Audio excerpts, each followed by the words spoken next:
ধন্যবাদ মির্জা ফখরুল ইসলাম সাহেব। আপনি বলেছেন 4-5 মাসে কোনো পরিবর্তন হয়নি, বরঞ্চ দুর্নীতির প্রবৃদ্ধি হয়েছে। আপনি স্বীকার করেছেন। পারবেন না। দুর্নীতি বন্ধ করতে হলে আগে মগজ পরিষ্কার করতে হবে। মানসিকতার পরিবর্তন ছাড়া চাঁদাবাজি, দুর্নীতি আপনারা বন্ধ করতে পারবেন।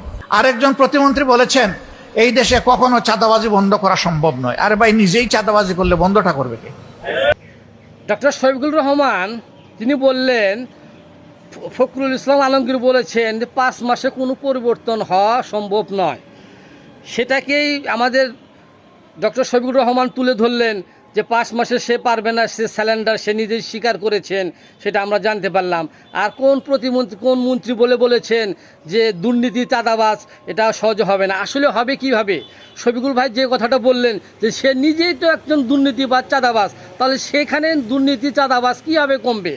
আসলে কথাটা আমি একমত, কারণ শফিকুল ভাই যে কথাটা বলেছেন এইটাতে আমি একমত।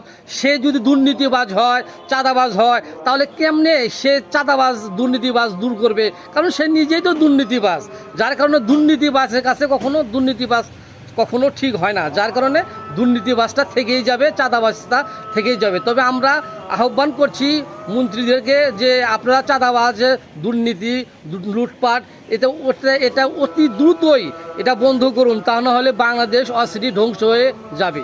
ধন্যবাদ।